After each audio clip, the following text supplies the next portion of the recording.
Video பார்த்துட்டு எல்லாத்துக்கும் வணக்கம். இன்னைக்கு என்ன பார்க்க போறோம்னா 10 மைண்ட் ப்ளோவிங் சைக்கிள் பேட் தான் பார்க்க போறோம். அண்ட் நம்மளோட சேனல் ரெகுலராக நிறைய பேர் பார்க்குறீங்க, பட் சப்ஸ்கிரைப் பண்ண மாட்டீங்க, லைக் பண்ண மாட்டீங்க. கண்டிப்பாக சப்ஸ்கிரைப் லைக் பண்ணுங்க, அது உங்களுக்கு நிறைய யூஸ்ஃபுல்லாக இருக்கும். அண்ட் உங்களுக்கு ஏதாவது டாபிக் வீடியோ வேணா கமெண்ட் பாக்ஸில் கமெண்ட் பண்ணி விடுங்க. ஒரு நபருக்கு உங்கள் மீது ஆர்வம், அன்பு இருந்தால் நீங்கள் அவர்களை விட்டு தள்ளி போக நினைக்கிறீர்கள் என்றால் கூட அவர்கள் உங்களை தள்ளி போகாமல் உங்களை தேடி தேடி வருவார்.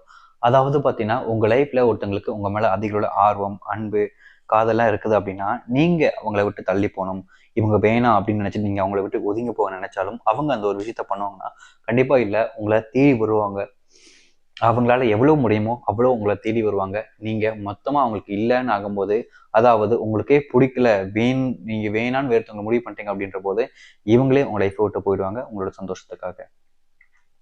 ஒருவர் உங்களை காதலித்து கொண்டிருக்கிறார்கள் என்றால் அவர் உங்களுடைய மனதில் அதிக சந்தோஷப்படுத்துவதற்காக நிறைய விஷயங்களை செய்வாங்க. இங்கே நிறைய பேர் லைஃப்ல இப்படிப்பட்ட விஷயங்கள் செய்கிறாங்க. பட் விஷயம் என்னன்னா, இப்படிப்பட்ட எவ்வளோ விஷயங்கள் செஞ்சாலும் அவங்க லைஃப்ல அவங்களுக்கு பிடிச்ச ஒருத்தவங்க அவங்க லைஃப்ல இருப்பாங்கன்னா கேட்டால் இல்லவே இல்லைன்னு தான் சொல்லணும். ஏன்னா மோஸ்ட் ஆஃப் த லைஃப்ல இப்படிப்பட்ட விஷயங்கள் நடக்க தான் செய்யுது. உங்கள் லைஃப்ல நீங்கள் ஒருத்தங்களை விரும்புவீங்க, பட் என்னன்னா அவங்க மேலே நீங்கள் எல்லா விஷயங்களும் பண்ணுவீங்க, அவங்களோட சந்தோஷத்துக்காக பண்ணுவீங்க. பட் அவங்க உங்களை சந்தோஷப்படுத்த நினைக்க மாட்டாங்க. அவங்களுக்கு வேணும்னு நினைக்கும் போது உங்களை கஷ்டப்படுத்திட்டு உங்களை தூக்கி எறிஞ்சிட்டு போயிடுவாங்க. அப்படிப்பட்ட நிறைய விஷயங்கள் இருக்காங்க. ஸோ அதை நீங்கள் புரிஞ்சுக்கணும் உங்களுடைய வாழ்க்கையில். உங்களுக்கு தெரிஞ்ச நபர்களுக்கு உங்கள் மீது காதல் வந்தால் நீங்கள் கேட்கக்கூடிய விஷயங்களை உடனடியாக செய்து கொடுப்பார்கள். அதாவது பார்த்தீங்கன்னா, உங்கள் லைஃப்பில் உங்களுக்கு தெரிஞ்ச ஒரு நபருக்கு பார்த்தீங்கன்னா காதல் இருக்குது. ஃபார் எக்ஸாம்பிள் சொல்லணும்னா, உங்களை ஒருத்தவங்க விரும்புகிறாங்க, பட் அது உங்களுக்கு தெரியாது. இன்னைய வரைக்கும் அவங்க உங்கள்கிட்ட லவ் சொன்னதும் கிடையாது. பட் இப்படி இருக்கும் பொழுது அவங்களுக்கு, அதாவது பார்த்தீங்கன்னா, அவங்க மனசில் நீங்கள் இருக்கிறீங்க அப்படின்ற போது நீங்கள் அவங்ககிட்ட போய் ஏதாச்சும் ஒரு ஹெல்ப் கேட்குறீங்க. எனக்கு இன்னைக்கு சாப்பாடு இல்லை, எனக்கு தேவைப்படக்கூடிய ஏதோ ஒரு விஷயங்கள் இருக்குது அப்படின்ற போது நீங்கள் அவங்ககிட்ட கேட்குறீங்கன்னா அவங்க உங்களுக்காக உடனடியாக பண்ணி கொடுப்பாங்க. ஸோ உங்கள் லைஃப்பில் நீங்கள் விரும்பக்கூடிய நபர் உங்களுக்காக எந்த ஒரு விஷயத்தையும் பண்ணி கொடுப்பாங்க. அது உங்களுக்கு தெரியலனாலும் நீங்கள் கேட்கும் பொழுது அவங்க முடியாதுன்ற வார்த்தையை சொல்லவே மாட்டாங்க. நீங்கள் வைத்திருக்கக்கூடிய அன்பை அவரும் வைத்திருந்தால் நீங்கள் செய்யக்கூடிய விஷயங்களை அவரும் உங்களுடன் செய்வார்கள்.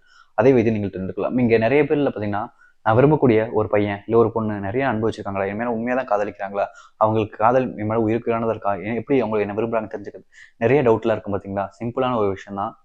நீங்கள் அவங்க லைஃப்பில் அவங்களுக்காக என்ன பண்ணுறீங்களோ அதே விஷயத்த அவங்க பண்ணுறாங்கன்னா அவங்களும் நீங்களும் லவ் ஈக்குவலாக இருக்குது. ஆனால் அவங்க நான் பண்ணுற விஷயத்த கொஞ்சம் கூட கண்டுக்க மாட்டாங்க. முக்கியமாக நான் பண்ணுறத அவங்க எதுவுமே பண்ணது கிடையாதுன்னா கண்டிப்பாக அவங்களுக்கு லவ் இருக்குன்றத கம்மி பண்ணி தான் ஆகணும். பட் ஒரு சில விஷயங்கள் பண்ணுறாங்கன்னா அவங்களுக்கு ஓரளவுக்கு அன்பு இருக்குன்னு தான் அர்த்தம். எதுவுமே பண்ண மாட்டாங்க அப்படின்னா அவங்களுக்கு உங்கள் மேலே சுத்தமாக அன்பே கிடையாதுன்னு அர்த்தம். ஸோ இதை வச்சு தெரிஞ்சுக்கோங்க. ஒரு நபருக்கு உங்கள் மீது அன்பு அதிகரிக்கும் பொழுது நீங்கள் சொல்லக்கூடிய விஷயங்கள் எதுவாக இருந்தாலும் சரி அதை கேட்பார்கள் அதிக நேரம் எடுத்துக்கொண்டு. இங்கே நிறைய பேர் விஷயம் லைஃப்ல என்ன தெரியுமா, லவ் பண்ணும்போதும் சரி மேரேஜுக்கு அப்புறம் சரி ஒரு சில மாதங்கள் வருடங்கள் வரைக்கும் தான் அந்த பெண் அந்த ஆண் இரு நபர்களுக்கு இருக்கக்கூடிய ஒரு விஷயங்களை அவங்க சொல்லக்கூடிய விஷயங்களை கேட்பாங்க காது கொடுத்து. ஒரு ஆணே ஒரு பொண்ணை வச்சு விரும்புறான்னு இப்போ நான் இருக்கேன், நான் ஒருத்தங்களை விரும்புறேன், ஒருத்தங்களை கல்யாணம் பண்ணிக்கிறேன். இப்படி இருக்கும்பொழுது அவங்க சொல்லக்கூடிய விஷயங்கள் ஒரு சில வருடங்கள் மட்டும்தான் நான் கேட்குற மைண்ட் செட்டில் இருக்கிற மாதிரி இருக்கும். பட் அதே இது நாட்கள் போக போக அதே விஷயத்தை நான் பண்ணுவேன்னா கண்டிப்பான முறையில் இருக்காது. அதே மாதிரி தான் இங்கே நிறைய பேர் இருக்கிறாங்க.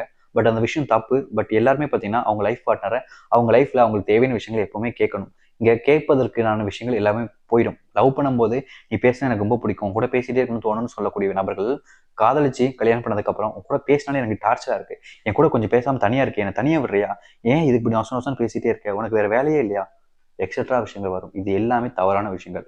இது ஆண் பெண் யாருமே பண்ணாதீங்க. ஏன்னா உங்கள் லைஃப்பில் உங்களை நம்பி உங்களுக்காக வந்த பார்ட்னர் அவங்கள இப்படிப்பட்ட விஷயங்களை வச்சு மனசளவில் எப்பவுமே காயப்படுத்தாதீங்க. சப்போஸ் இந்த ஒரு விஷயங்கள் அப்படியே மாறலாம், உங்களுக்கு அவங்க மேலே இதே ஃபீலிங் வரலாம், நீங்கள் அவங்ககிட்ட போய் கெஞ்சுற மாதிரி நிலைமை ஏற்படலாம், அவங்க அவங்கள அவாய்டும் பண்ணலாம். ஸோ அந்த ஒரு விஷயத்த புரிஞ்சுக்கோங்க.